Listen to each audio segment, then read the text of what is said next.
महापुरुषों ने कहा, और सुनने वाले सबसे पहले इतना बड़ा प्रश्न चिन्ह उनके दिमाग में ये आ जाता है कि देखना, और वो भी परमात्मा को, नामुमकिन सी बात। और यहां पर बच्चा, जवान, बुजुर्ग सब यही कहे जा रहे हैं। जो बात असंभव है, जो बात मुमकिन ही नहीं है, फिर गुरु पीर पैगंबरों को कहने और लिखने की जरूरत क्या थी कि जब तक हे इंसान अपनी आत्मा को परमात्मा का बोध नहीं कराएगा, तब तक तेरी आत्मा का कल्याण होने वाला नहीं है। तो जो चीज है ही असंभव, और उसी तरफ महापुरुष जोर दिए चले जा रहे हैं। तो कबीर जी को भी वो ज्ञान की दृष्टि मिली, ज्ञान की दृष्टि से देखा जाता है, वरना तो ये इस तरह से ठोस वस्तु तो है नहीं कि मकान है, पहाड़ है, जिस्म है, जानवर है, पशु है, इंसान है, रेलगाड़ी है, मोटर गाड़ी है, अनेकों अनेकों वस्तुएं। तो ये परमात्मा तो सूक्ष्म है। तो सूक्ष्म के साथ देखना, तो ये देखना, ये आंखें नहीं जो चेहरे पे लगी हुई हैं, ये संसार देखती हैं, ये काला पीला हरा, ये कुदरत के नजारे लेती हैं। तो ये देखना, सर्व निरंजन डीठा, जब कबीर जी कहते हैं कि डीठा देख रहा हूं, तो वो देखना ज्ञान की दृष्टि से है, ज्ञान की दृष्टि से देख रहे हैं। ज्ञान अपने आप में वो एक नजर बन जाती है। जिस प्रकार से इंसान तो वही होते हैं, लेकिन किसी को हम डॉक्टर कह रहे हैं, किसी को इंजीनियर कह रहे हैं, किसी को वकील कह रहे हैं, किसी को प्रोफेसर कह रहे हैं। तो वो ज्ञान, उस विषय के बारे में ज्ञान है। इसी प्रकार से ये प्रभु परमात्मा ईश्वर तो सर्वत्र समाई हुई परम सत्ता है, लेकिन एक तो भटकन में है और एक इसके नजारे ले रहा है। दीदार की तलब के तरीकों से बेखबर, दीदार की तलब है तो पहले निगाह मांग, कि वो निगाह तो मिले, वो नजर तो मिले। कुरुक्षेत्र के मैदान में 18 क्षौणी सेना, तो ज्ञान किसको हो रहा है? अर्जुन को हो रहा है। बाकियों को तो ना हुआ, अर्जुन को ज्ञान हो गया। उसी मैदान में खड़े हुए हैं सारे। इसी प्रकार से इस संसार में इंसान तो भरे पड़े हैं, लेकिन ज्ञान की निगाह मिल गई मीरा को, ज्ञान की निगाह मिल गई बुल्ले शाह जी को, और कह रहे हैं कि शहर अगती रब वसदा नेड़े, लोका पाए लंबे चेड़े, कि शहर अग से भी नजदीक है, इतना करीब खुदा है, जितना करीब खुदा है इतना करीब ना कोई, समझ उन्हीं को आई जिन पे रहमत हुई, कि जितना करीब खुदा है उतना करीब ना कोई। कि इस प्रकार से तुकाराम जी, नामदेव जी इत्यादि इन सभी संतों भक्तों को वो ज्ञान की दृष्टि मिल गई, और वो दृष्टि मिली इसीलिए वो इसका नजारा ले रहे हैं, और इसका नजारा लेकर इसके गुणगान कर रहे हैं, इसकी स्तुति कर रहे हैं, इसको जानकर, इसको देखकर। बिन डिठे क्या सलायना अंधा अंध कमाए जी, कि बिन देखे दे उस्तत करना अंबर नु हथ लाना है। कि महापुरुषों का भाव केवल के बगैर जाने, इसका नाम तो ले रहा है संसार, गुणगान कर रहा है इसका, लेकिन अभी आत्मा ने इसका बोध हासिल नहीं किया है, वो दृष्टि नहीं मिली है। इसीलिए वो दृष्टि इंसान आत्मा को भी अज्ञानता में रखे हुए है, और साथ ही साथ ये उजाला ना होने के कारण भेद वाली दृष्टि है, भेद वाली दृष्टि बनी हुई है, और उसी भेद वाली दृष्टि के द्वारा ही देख रहे हैं। इसीलिए भेदभाव बने हुए हैं, इसीलिए तेरे मेरे के सवाल बने हुए हैं, इसीलिए ये ऊंच नीच के सवाल बने हुए हैं। ये भेद वाली दृष्टि है। लेकिन जहां पर ज्ञान का उजाला हो गया, आत्मा का तो कल्याण हुआ ही, आत्मा के आवागमन का बंधन तो समाप्त हुआ ही, मोक्ष और मुक्ति की भागीदार बन गई वो आत्मा। केवल आत्मा का ही कल्याण नहीं हुआ, अगर शरीर है, आत्मा है, तो मन भी है। मन में भी अंधकार छाया हुआ है, मन में भी अंधकार के कारण भ्रम और भ्रांतियां हैं, और उसी के कारण हम उसी दृष्टि से देखते हैं और ऐसे ही भावों से युक्त होकर व्यवहार करते हैं। तो ये मन में भी इसी ज्ञान की रोशनी से उजाला हो जाता है, और ये उजाला जब मन में भी हो जाता है तो भेदभाव मिट जाते हैं। फिर ना को बैरी ना ही बेगाना, सगल संग हमको बने आई। फिर वास्तविकता में कोई भेदभाव इस मन में नहीं रहते, कोई दीवारें नहीं रहती हैं, कोई हिंदू मुस्लिम सिख ईसाई की दीवारें नहीं रहती हैं।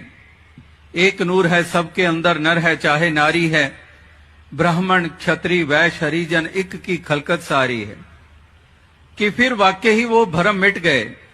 वो मन में इतनी इतनी बड़ी दीवारें जो खड़ी की हुई हैं, वो दीवारें सब ढह ढेरी हो जाती हैं। एक ज्ञान का हथौड़ा लगा तो वो दीवार गिर गई, एक ज्ञान का उजाला हुआ तो सारा वो अंधकार मिट गया। तो ये मन में भी ऐसा अंधकार छाया हुआ है जिसके कारण भ्रम और भ्रांतियां पल रही हैं, और उसी के कारण हम दूसरों को नीच मानते हैं, अपने आप को श्रेष्ठ मानते हैं, और एक दूसरे से नफरत करते हैं, जाति के आधार पर, भाषा के आधार पर।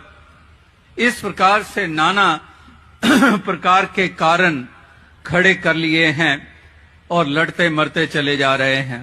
मारकाट हो रही है, हिंसक प्रवृत्तियां बनी हुई हैं। इस प्रकार से चारों तरफ का वातावरण भय वाला और दूषित वातावरण बना हुआ है। इसलिए महापुरुष कहते हैं कि अगर मन में भी उजाला हो जाए तो मन के भी भ्रम मिट जाएं, फिर इंसान कोई भेदभाव ना करेगा, फिर दूसरे को तुच्छ नहीं मानेगा, दूसरे को नीचा नहीं मानेगा। फिर घट घट देखे अंत सर्व निरंतर केवल एक मुरारी, कि एक ही मुरारी को देख रहे हैं घट घट के में।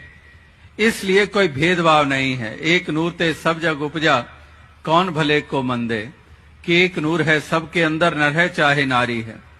फिर चाहे गुजराती बोलता है, चाहे सिंधी बोलता है, भोजपुरी बोलता है, पूर्वी भाषा बोलता है, या फिर कश्मीरी भाषा बोलता है, कोई भाषा कोई प्रांत वाला हो, कोई मुल्क वाला हो, फिर एक नूर के दर्शन हो रहे हैं, फिर कोई भेदभाव नहीं है।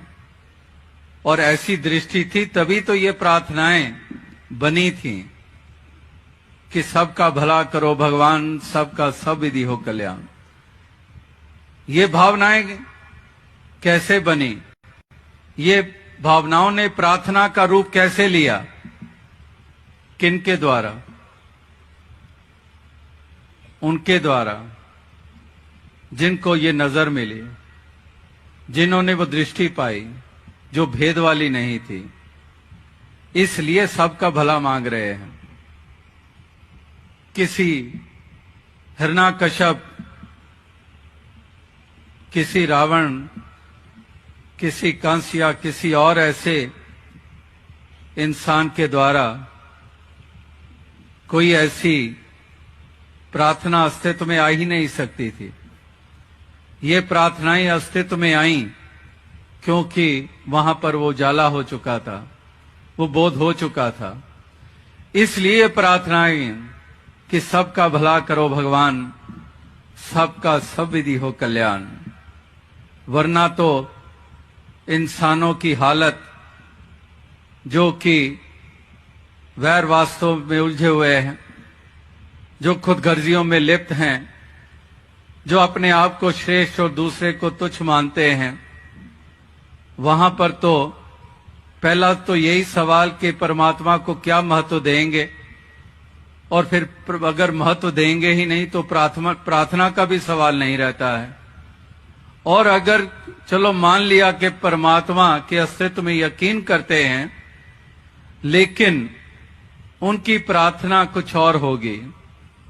उनकी प्रार्थना जुबान भले ही भीड़ में खड़े होके या फिर 4 आदमी सुन रहे हैं या किसी धर्म स्थान पे खड़े होकर हाथ जोड़कर आंखें मूंद कर चारों तरफ अगर गूंजन हो रहा है किसी प्रार्थना का कि सबका भला करो भगवान, सबका सब विधि हो कल्याण, तो उनमें शामिल तो हो रहा है और रचना भी वही कुछ बोल रही है जो बाकी बोल रहे हैं, लेकिन उसके मन में कौन सी प्रार्थना चल रही है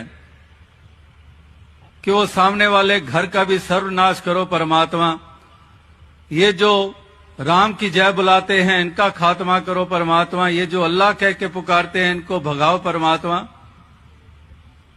ये जो इस प्रांत में रहते हैं इस प्रांत के वासी नहीं हैं यहां से चले जाएं, ऐसा कुछ बने, उसके कारोबार में रुकावट आ जाए परमात्मा। तो इस प्रकार से ये प्रार्थनाएं चल रही होती हैं, जुबान कुछ और कह रही होती है। लेकिन जिन भक्तों महापुरुषों संतों ने ये प्रार्थनाओं को स्वरूप दिया वो उनके मन में उजाला हो चुका था। उनके लिए कोई भी बैरी कोई बेगाना नहीं है। उन्होंने किसी को नीच नहीं माना, छोटी दृष्टि से नहीं देखा और उन्होंने कभी किसी का बुरा चाहा नहीं, हमेशा ही भला ही मांगते रहे, क्योंकि अपना जान लिया कि वाकई ही ये सारे अपने हैं। परमात्मा की अंश आत्मा घट घट में बस रही है, तो कौन पराया कौन बेगाना, मैं कैसे ऊंचा और दूसरा कैसे छोटा, ये दृष्टि रही नहीं है। इसलिए सबकी भलाई मांगी जा रही है और सबका भला करने के लिए योगदान दे रहे हैं। तो अवसाद संगत कहने का तात्पर्य यही है कि संत महात्मा भक्तजन वो हमेशा हमेशा हर युग में हर दौर में, जहां से दास ने बात आरंभ की थी कि एक जैसी भावनाओं वाले रहे हैं, क्योंकि उनकी वो दृष्टि उनकी बनी, उनके जीवन में उजाला आया, उनके भ्रमों का नाश हुआ और इस प्रकार से हकीकत में स्थित हुए।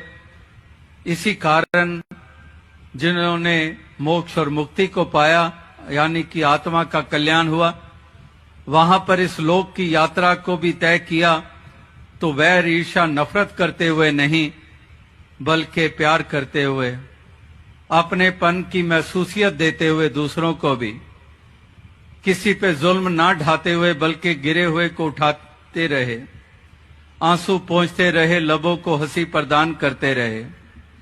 इस यहां तक कि अपने आप को चाहे कष्ट देना पड़ा लेकिन दूसरे को राहत देते रहे।